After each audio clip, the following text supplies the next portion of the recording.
nos corresponde el estudio del mensaje a la iglesia que estaba ubicada en Filadelfia, en Asia Menor, no Filadelfia, la de aquí, Estados Unidos, allá cerca de Nueva York.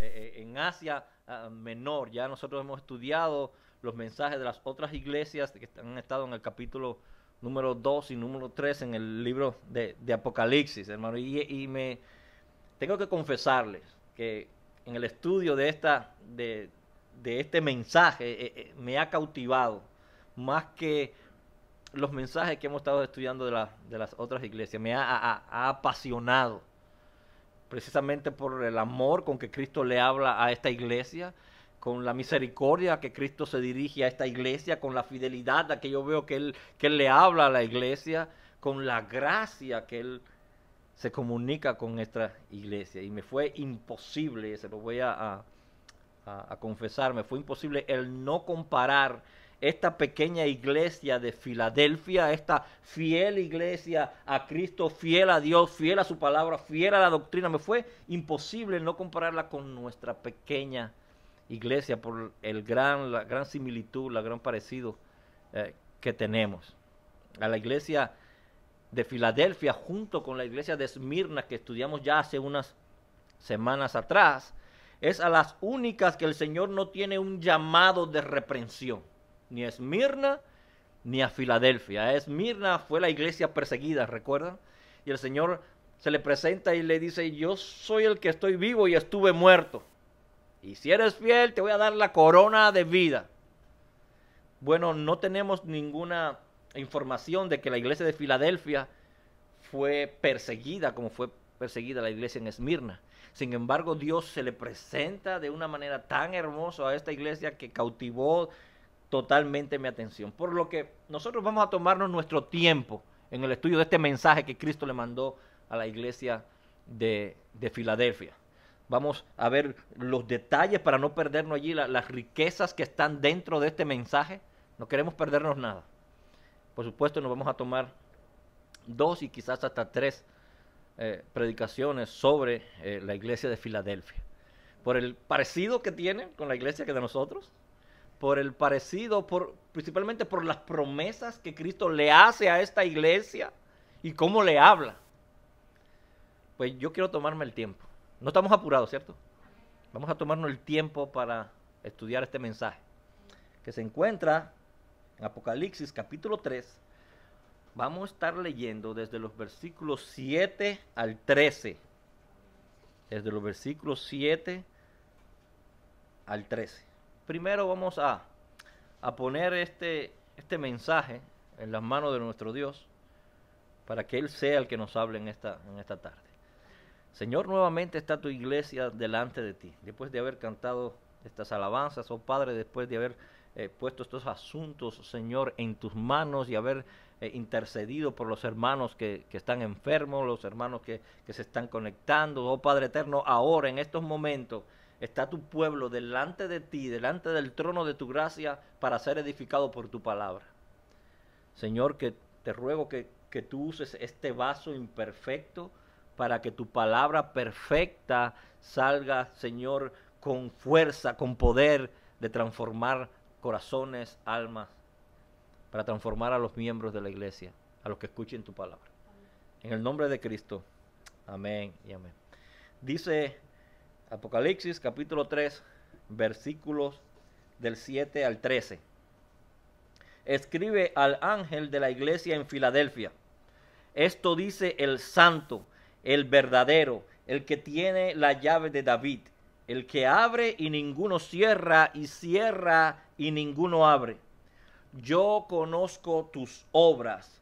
He aquí, he puesto delante de ti una puerta abierta, la cual nadie puede cerrar, porque aunque tienes poca fuerza, has guardado mi palabra y no has negado mi nombre.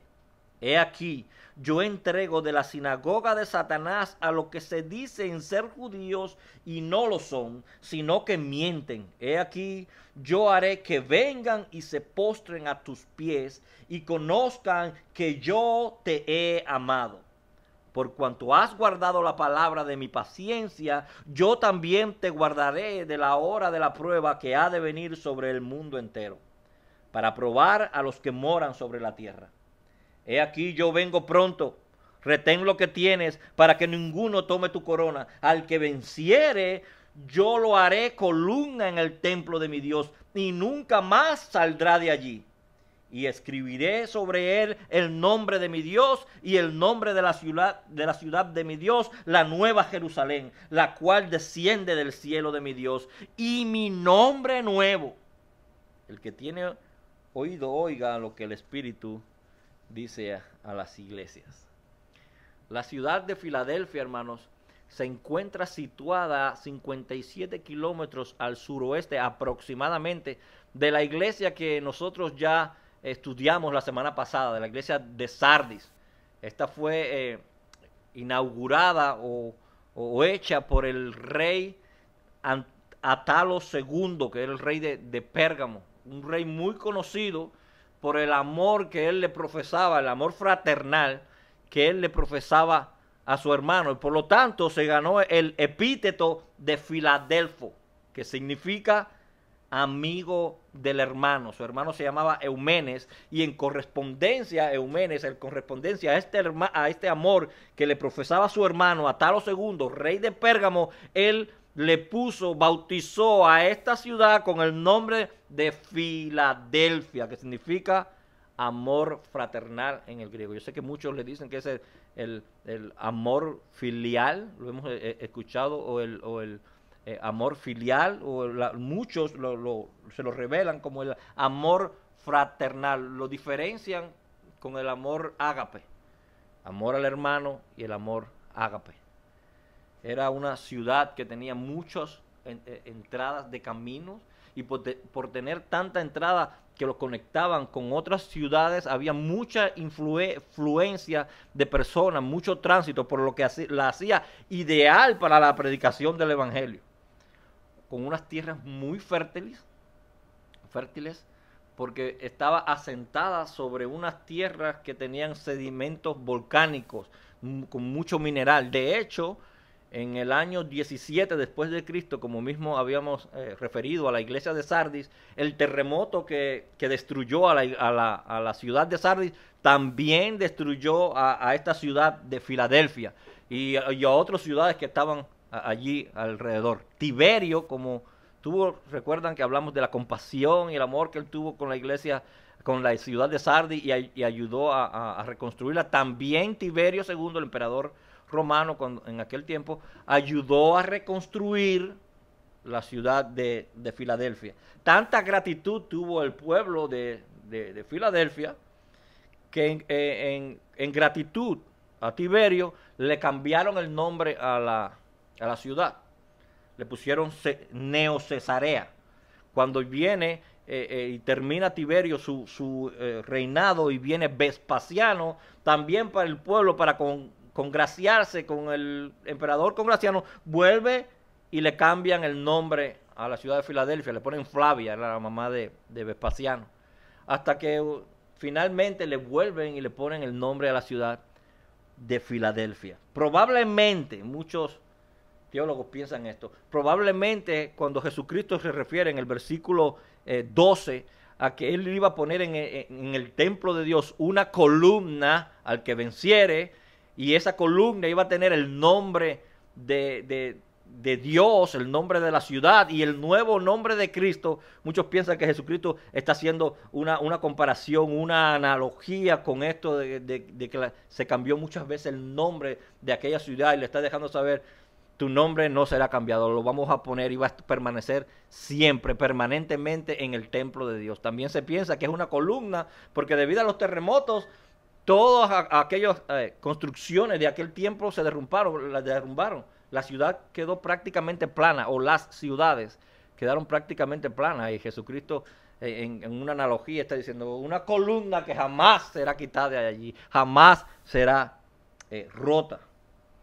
Es la iglesia esta de Filadelfia, hermano, la única de las 7 iglesias que nosotros hemos estado estudiando en los capítulos 2 y 3 de aquí de Apocalipsis, que llegó hasta el año 1393. La única iglesia, se imagina que nosotros estamos comenzando como iglesia y alguien podrá decir, ya tenemos 1393 años de fundada. Es la única iglesia. Y tenemos datos verídicos, documentación que validan esto. No se dejó arrastrar o se mantuvo firme por el gran movimiento del maometismo cuando nació en el año 600 aproximadamente la religión de Mahoma, que son los musulmanes. Ellos tienen a Alá como Dios y tienen el Corán como si fuera la verdad, como si fuera su Biblia. Prácticamente ellos despojaron a la iglesia que estaba allí en Asia Menor, a las demás iglesias, ellos fueron los que la despojaron. Mas, sin embargo, la única iglesia que permaneció, la única iglesia que quedó allí hasta el año 1393 fue la iglesia de Filadelfia. Hasta en una documentación de ellos mismos, de los musulmanes, de aquellos tiempos, claro, se sorprendían de cómo ellos no habían molestado a la iglesia cristiana que estaba en Filadelfia. Ellos se asombraban. Y yo estoy totalmente convencido que eso tiene que ver, tiene una relación directa con el mensaje, con la promesa que Cristo le hace en este mensaje que vamos a comenzar a estudiar hoy a la iglesia de Filadelfia. Totalmente convencido. Él le dice en el primer versículo que leímos, el versículo 7, esto dice el santo, el verdadero, el que tiene la llave de David, el que abre y ninguno cierra, y cierra y ninguno abre.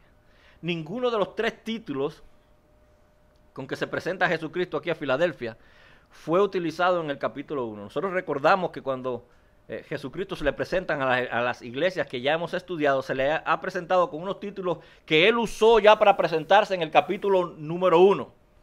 El Hijo de Dios, el que tiene ojos como llamas de fuego, el que estuvo muerto y vive, el primero y el último, el que tiene las 7 estrellas en su diestra, el que tiene los 7 espíritus de Dios. Todos esos títulos fueron mencionados en el capítulo 1, no así cuando se presenta a Filadelfia. Él se presenta de una manera especial con esta iglesia. Él se presenta como el mismo Dios. Él dice, el santo, yo soy el santo, el atributo de Dios Padre, el atributo de Jehová, el nombre con que el mismo Dios se le presentaba a su pueblo Israel en el Antiguo Testamento, el santo. Es el atributo más que más se utiliza en la palabra de Dios para referirse a Cristo, en su santidad, y para Dios, su santidad. Se le nombra 554 veces en las Escrituras, el santo.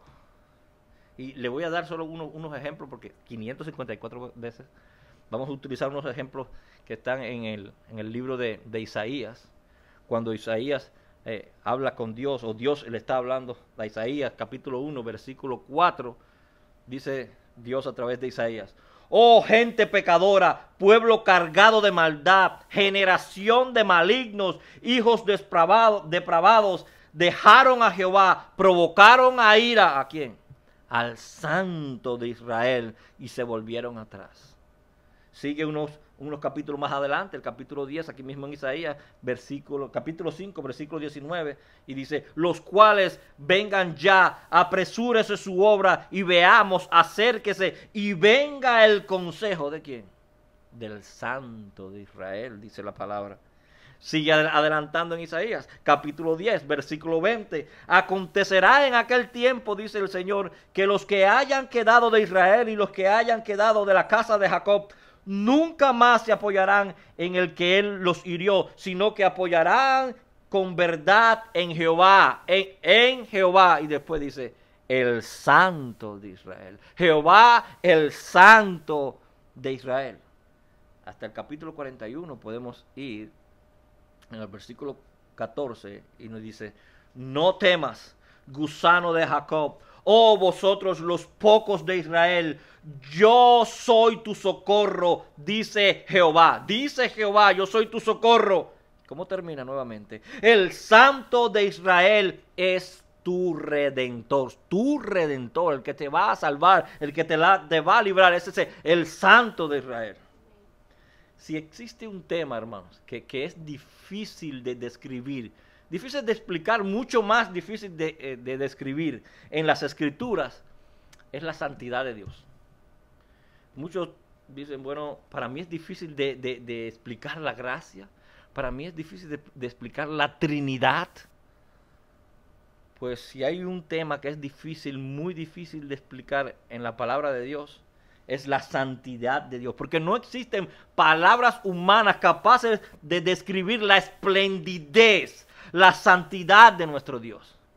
Dice John Piper que es como intentar de describir la belleza. No existen palabras para poder nosotros describir la belleza. Y lo que nosotros podemos usar para describir la belleza son comparaciones, analogías para decir que algo o alguien tiene tal y cual belleza, ¿cierto? Si una persona, por ejemplo, si una persona no conoce el fútbol, o vamos más allá, si una persona no conoce una pelota de fútbol, nosotros podemos explicarle a esta persona cómo es una pelota de fútbol utilizando muchas analogías y comparaciones. Nosotros podemos decirle, bueno, una pelota de fútbol la comparamos con una pelota de baloncesto y le decimos la diferencia con una pelota de béisbol, con una pelota de tenis, y le vamos haciendo con las figuras, con las manos, mostrándole más o menos de este tamaño. Es más, le explicamos el juego, en qué consiste, qué se hace, y al final de nuestra plática, de nuestra conversación, esta persona tendrá una idea bastante fiel de cómo es una pelota de fútbol. Bueno, no es así con la santidad de Dios. Porque desde el comienzo del significado de esa palabra santo en hebreo, kadash, significa separado, significa apartado. Dios se encuentra en un nivel único, en un nivel apartado, en un nivel solo, donde no existe ninguna cosa con que tú y yo podamos compararla con su santidad y decir es más o menos así. No existe.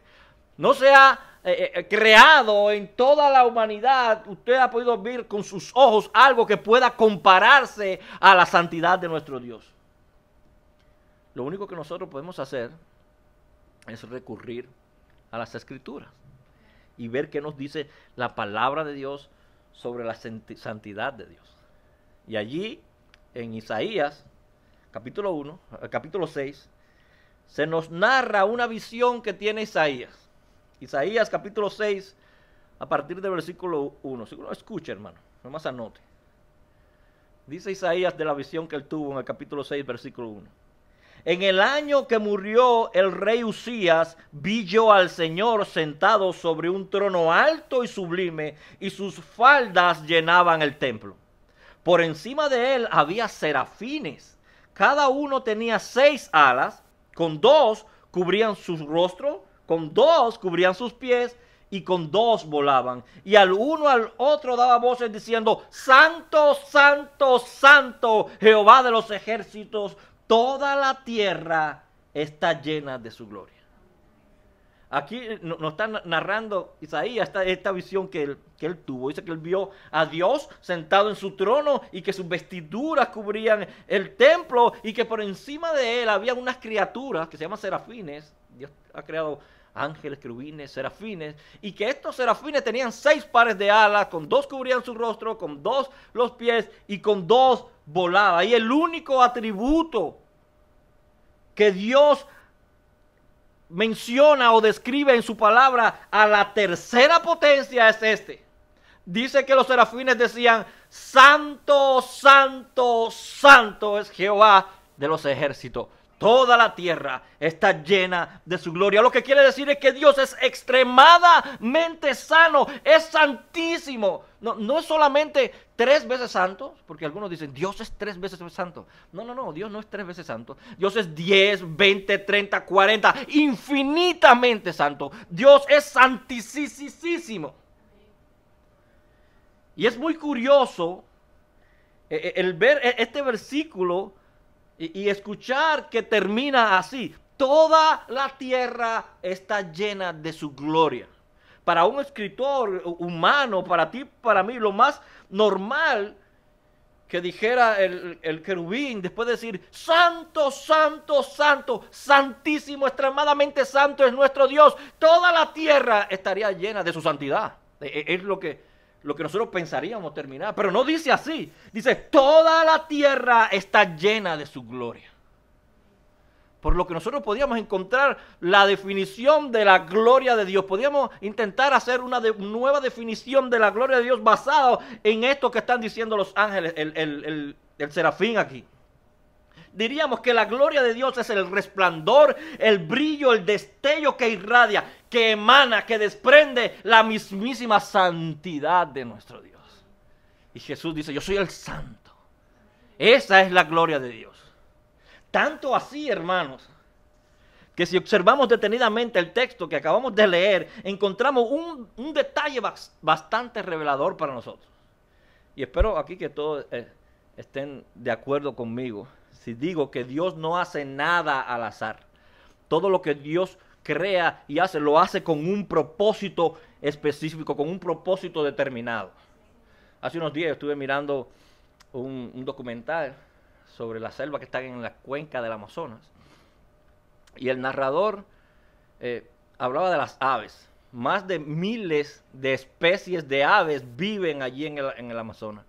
Y él destacaba sus colores, sus tamaños, destacaba la alimentación. Y hay algo que me llamó la atención especialmente de esta cantidad de especies de aves, es que cada una de ellas tenía el pico diferente.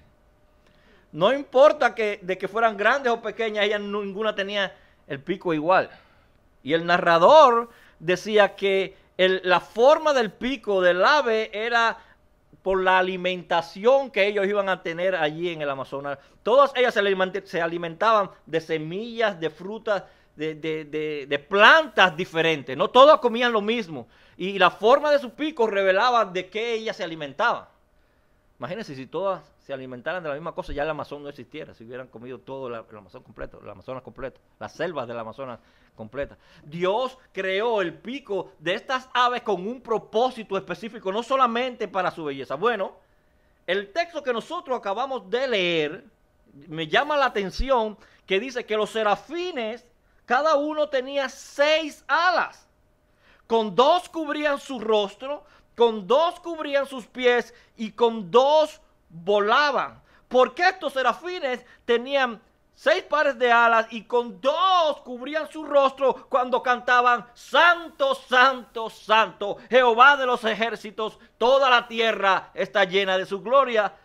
Porque si no fuera, y permíteme especular un poquito aquí y estar de acuerdo con un pastor que se llama Sproul, si no fuera para cubrir su rostro del destello que emana la misma santidad de Dios, ni las mismas criaturas de Dios que están en su presencia pueden soportar el brillo que sale de la presencia de nuestro Dios, de la esencia de su santidad. Y dice Cristo a la iglesia de Filadelfia: yo soy el santo. Yo vengo a hablar contigo. Quiero llamar tu atención.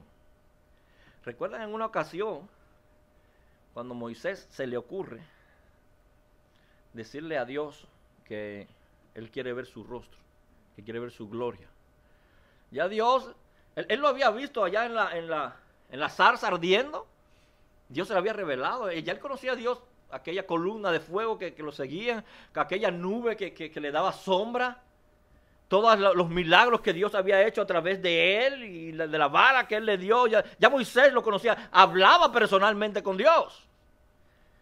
Moisés era muy amado del Señor. Y dice: Señor, pues allá en Éxodo 33, lo único que yo quiero, Padre, es ver tu gloria, ver tu rostro. Y Dios le responde en el versículo 20 del capítulo 33, dijo: no podrás ver mi rostro porque no me verá hombre y vivirá, dice Dios. Y estoy totalmente convencido que no es porque Dios no quería que viera su rostro físicamente, sino que nosotros tenemos una naturaleza pecaminosa y al reflejarse en la santidad de Dios nos consumiría totalmente. Y Dios le dice a Moisés, no me verá ningún hombre y seguirá viviendo. Lo que emana de mi santidad te va a consumir, Moisés. No puedes hacer eso. Lo único que voy a hacer, le dice a Moisés, te vas a subir encima de una peña, de una roca. En esa roca hay una hendidura, un roto, y allí te voy a poner. Cuando yo vaya pasando, voy a poner mi mano para que lo que emana de mi santidad, de mi gloria, no te destruya. Yo voy a poner mi mano y cuando yo pase voy a quitarla y te dejaré ver mis lomos. Te dejaré ver mi espalda, Moisés. Y así sucedió. Y se queda Moisés 40 días con el Señor en el Sinaí, porque Dios le está dando la ley para el pueblo de Israel. Y cada vez que Dios estaba hablando con Moisés allá en el Sinaí y que pasaba por el frente de él, Moisés rápidamente se inclinaba hacia tierra y ponía sus manos en sus ojos. La santidad de Dios. Cuando él regresa a llevar la ley a Israel, al pueblo de Israel, allá en el versículo 29, dice que al descender del monte, no sabía Moisés que la piel de su rostro resplandecía después que hubo hablado con Dios. Él no sabía que su rostro ya había sido impactado por la santidad de la gloria de Dios. Cuando él llega allá, donde estaban los israelitas, estaba Aarón y con los demás israelitas, dice, y Aarón y todos los hijos de Israel miraron a Moisés, y he aquí la piel de su rostro era resplandeciente, y tuvieron miedo de acercarse, tuvieron miedo de ir a donde estaba Moisés, porque su rostro emanaba brillo de la misma santidad, de la misma gloria de nuestro Dios. Y Moisés no vio a Dios de frente. Lo vio vio sus espaldas a través de la hendidura de la roca, y cuando estaba hablando con él no lo miraba, sino que inclinaba su rostro y miraba a tierra y se tapaba los ojos. Simplemente estar expuesto a la santidad de nuestro Dios nos transforma y nos cambia. Lo que hacía entonces Moisés era, cada vez que iba a hablar con el pueblo, se ponía un velo, y cuando iba con Dios se lo quitaba. Y regresaba a comunicarle la ley al pueblo y se ponía el velo, porque había sido transformado su rostro totalmente de estar expuesto a la santidad de nuestro Dios. Imagínense, en el capítulo 21 de Apocalipsis, que no, por supuesto no hemos llegado allá aún, se nos habla de una ciudad, la Nueva Jerusalén, que cuando lleguemos allá explicaremos. Y nos dice en el capítulo 21, versículo 23, que en aquella ciudad no va a haber sol, en aquella ciudad no va a haber estrellas, no va a haber luna que iluminen. Escuchen cómo dice. La ciudad no tiene necesidad de sol ni de la luna que brille en ella, porque la gloria de Dios ilumina y el Cordero es su lumbrera. Cristo iba a ser el sol, Cristo va a ser la estrella, Cristo va a ser lo que va a iluminar la Nueva Jerusalén. El Cordero es su lumbrera. Y Cristo se le acerca a la iglesia de Filadelfia, al cual estamos estudiando hoy, y le dice, yo soy el santo, vengo a hablarte. Maranata, el santo vino a hablarnos. El santo vino a hablarnos. Y no solo esto, sino que Jehová de los ejércitos, el santo, prometió venir personalmente. Jehová de los ejércitos prometió venir personalmente a salvar a su pueblo. Si seguimos con Isaías en esta serie de pensamientos, dice en el capítulo 43, versículo 3. Porque yo, Jehová, Dios tuyo, el santo otra vez, el santo de Israel, soy tu salvador. ¿Estás escuchando? Jehová de los ejércitos, yo soy el santo, yo soy tu salvador. Y continúa unos versículos más adelante, en el versículo 11, yo Jehová, y fuera de mí no hay quien salve, dice él. Yo soy tu salvador y no hay nada cerca de mí, no hay nada parecido a mí que te pueda salvar. Mi santidad te salvará, mi gloria te salvará. 7 versículos más adelante, sigue diciendo aquí en Isaías, así dice Jehová, escuchen, redentor vuestro, el santo otra vez, el santo de Israel, el redentor, hermanos, el que nos va a liberar de la esclavitud del pecado. Dice: yo, Jehová, soy el que te voy a liberar de la esclavitud del pecado. Dios, Jehová de los ejércitos, el santo. Y si vemos en el capítulo 35, también aquí de Isaías, versículo 4, dice Jehová: decid a los de corazón apacado, esforzaos, no temáis, he aquí que vuestro Dios viene con retribución, con pago. Dios mismo vendrá y os salvará. Dios mismo vendrá y os salvará. Señor, entonces podríamos preguntar, ¿cómo nos vamos a dar cuenta? ¿Cuál es la señal? Pero sigue diciendo, no se quedó ahí, Dios mismo vendrá y os salvará, sino que dice: entonces los ojos de los ciegos se abrirán y los oídos de los sordos se abrirán. Entonces el cojo saltará como un ciervo y cantará la lengua del mudo, porque aguas serán cavadas en el desierto y torrentes en la soledad. ¿No le parece todo esto muy familiar? Cuando Él venga a salvarnos, dice que los ojos de los ciegos se abrirán, los oídos de los sordos se destaparán, el cojo comenzará a brincar. ¿No le parece conocido este pasaje bíblico? Ezequiel es más cercano. Dice en Ezequiel capítulo 34, versículo 11. Dios hablando a través del profeta Ezequiel. 34:11. Porque así ha dicho Jehová el Señor. ¿Quién está hablando? Jehová, Dios de los ejércitos. Está diciendo: he aquí, yo mismo, escuchen, hermano, yo mismo iré a buscar a mis ovejas y las reconoceré. Dios, Jehová de los ejércitos, el Dios todopoderoso, dice: yo mismo voy a ir a buscar a mis ovejas y las voy a reconocer. Señor, ¿cómo vamos a darnos cuenta de eso? No se queda ahí, porque Él sigue diciendo: como reconoce su rebaño al pastor el día que está en medio de sus ovejas esparcidas, así reconoceré mis ovejas y las libraré de todos los lugares que fueron esparcidas el día nublado y la oscuridad. ¿Qué es lo que dice Jesucristo? Yo conozco mis ovejas y ellas oyen mi voz y me siguen. Yo sé cuáles son mis ovejas. Dios Todopoderoso. Yo mismo voy a ir a buscarlo, porque no hay alguien como yo. No hay una santidad que se asemeje a mí que pueda salvaros. Si va donde está Zacarías, en Zacarías capítulo 12, versículo 10, él dice: Dios, Jehová de los ejércitos hablando, dice: y me mirarán a mí, a quien han traspasado. Jehová de los ejércitos diciendo: a mí me van a mirar cuando me hayan traspasado. Y Dios cumplió su promesa. Dios cumplió su promesa en el Evangelio de Juan, en el primer capítulo, en el primer versículo, dice el apóstol Juan: en el principio era el verbo, ¿recuerdan? Y el verbo era con Dios, y el verbo era Dios. Al principio era el verbo estaba con Dios, pero ese verbo era Dios, dice su palabra. Y el versículo 3, todas las cosas que por él fueron hechas, y sin Él nada de lo que hubiera sido hecho fue hecho. Todo fue creado por el verbo, y el verbo es Dios. Y hasta el versículo 14, dice Juan, que ese verbo fue hecho carne. Que Dios fue hecho carne, cumpliendo lo que había prometido. Yo mismo iré a buscarlo. Yo mismo iré a salvar a mi pueblo.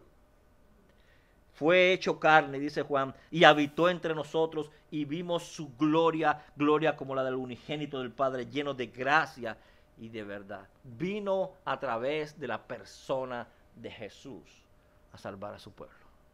Él vino, Dios cumplió con su palabra. Y le dice a la iglesia de Filadelfia: yo soy el santo.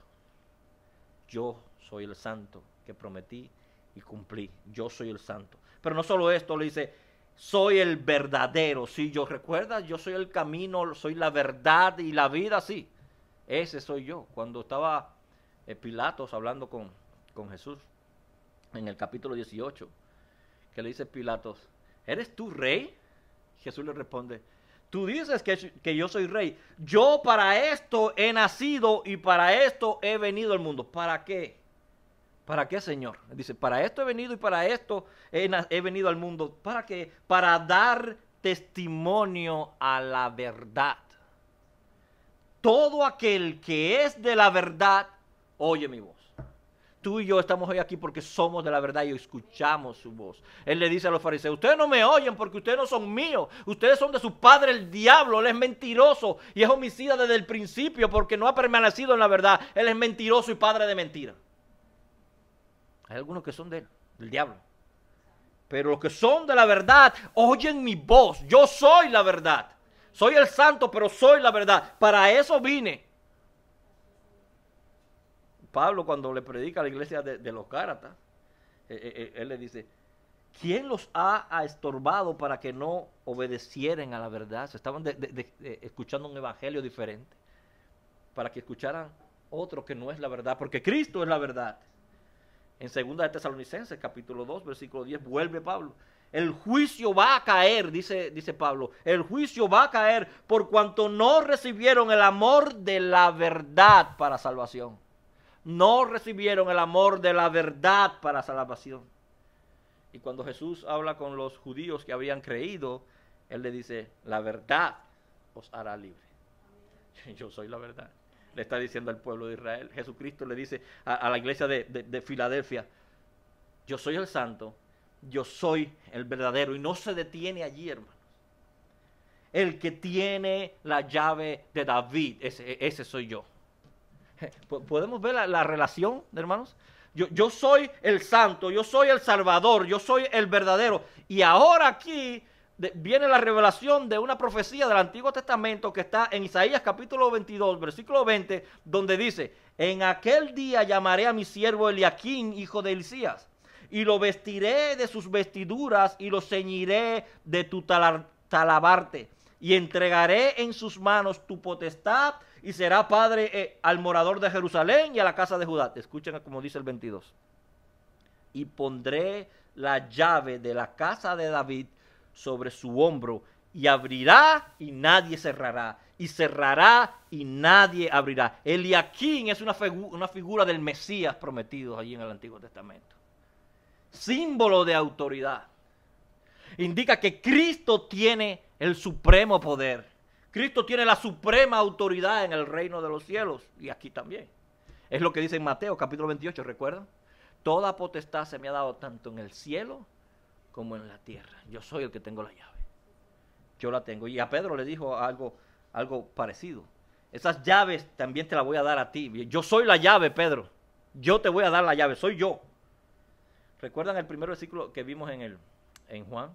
Dice Juan, yo soy en el principio era el verbo, y el verbo era con Dios, y el verbo era Dios. Esa palabra que se traduce como verbo es palabras, es logos, que significa palabra. Más fielmente la traducción allí tiene que ser, en el principio era la palabra, y la palabra era Dios, era con Dios, y la palabra era Dios. Por lo tanto, nosotros tenemos a la palabra, a Cristo, tanto como nuestro Dios, como la palabra escrita. Es por eso que él dice, las palabras que yo hablo son espíritu y son vida. Porque su palabra es la que nos da vida. Porque Cristo es espíritu y vida, dice su palabra. Y en Mateo capítulo 16, responde Pedro, tú eres el Cristo, el Hijo del Dios viviente. Y Jesús, qué bien, Pedro, bienaventurado, porque eso no te lo dijo ni carne ni sangre, sino mi Padre que está en los cielos. Y yo también te digo, Pedro, que tú eres Pedro, y sobre esta roca edificaré mi iglesia, y las puertas del Hades no prevalecerán contra ella. Y a ti te daré, Pedro le dice, a ti te daré las llaves del reino de los cielos. ¿Cuál es la llave del reino de los cielos? Soy yo, Pedro. Yo soy la llave. Mi palabra es la llave. Yo abro a quien abro y nadie la podrá cerrar, y cierro a quien cierro y nadie la podrá abrir. Yo, Jesús, el santo, el verdadero. El que abre y nadie cierra, y cierra y nadie abre. Y eso es lo que le está diciendo a la iglesia de Filadelfia. Soy yo el que viene. Presten atención. Maranata, presta atención. El verdadero viene a hablar con nosotros. Y se nos acerca, se acerca a la iglesia de Filadelfia, a los hermanos, y le dice, ya en el versículo 8, yo conozco tus obras. yo conozco tus obras. Cristo viene al creyente, lo visita, el día de la visitación, evalúa su vida, evalúa lo que tiene y al final se le acerca, lo mira a los ojos y dice, yo conozco tus obras. Cristo viene a su iglesia, entra en su iglesia, se pasea en su pueblo, está en medio de la alabanza, está en el culto, está visitando y después dice, yo conozco las obras de ustedes. Ya yo no miro lo que mira el hombre, yo miro el corazón derecho, adentro. Yo peso tu mente, yo peso tu corazón. Yo conozco tus obras. Ustedes se pueden imaginar lo que estaban sintiendo los hermanos cuando fue leída este mensaje ahí por primera vez allí en la iglesia. Viene un mensaje directamente del apóstol Juan, que dice el apóstol Juan que Cristo se lo acaba de revelar y nos manda directamente a nosotros, los hermanos todos sentados en la iglesia. Y después que acaba de decir el santo, el verdadero, el que abre y no cierra, que nadie puede cerrar, y el que cierra y nadie puede abrir, el que emana brillo de su santidad, dice esto y lo mira a los ojos y le dice, yo conozco sus obras. Wow, ¿cómo se habrán sentido? ¿Cómo te sientes tú hoy? Porque Cristo ha venido a decirnos a nosotros, Maranata, yo conozco tus obras. Yo conozco tus obras. Yo conozco tu corazón, yo conozco tu pensamiento, yo conozco tu caminar. Yo conozco allí tus obras también. La semana que viene vamos a ver qué le dice a la iglesia de Filadelfia. Pero ¿qué te está diciendo a ti hoy? ¿Qué nos está diciendo hoy? ¿Cómo nosotros vamos a presentarnos delante de nuestro Dios? Nos presentaremos como Moisés, que agachó su cabeza en el Sinaí mientras la gloria de Dios y la santidad de Dios caminaba y le hablaba. Nos postraremos ante Él, confesaremos nuestros pecados. Siempre le digo, si estamos aquí es porque estamos a tiempo aún de ponernos a cuentas con Dios. Porque a cada una de las iglesias que Él le llamó la atención, Él le ha dado la oportunidad para que se pongan a cuentas con ellos. Él le dice, todavía están aquí en la tierra, todavía están vivos, todavía hay oportunidad.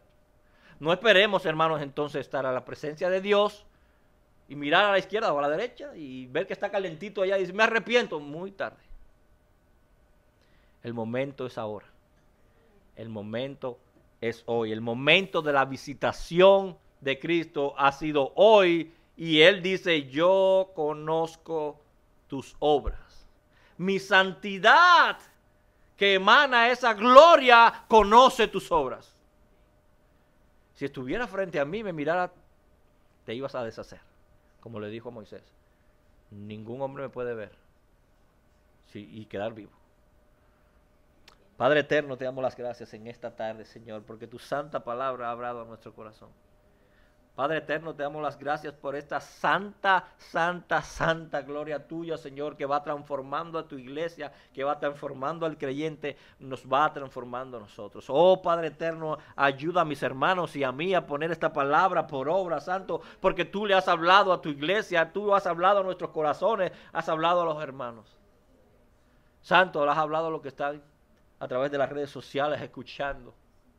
Santísimo, cada uno ha escuchado tu palabra y tiene que poner en acción lo que hemos aprendido.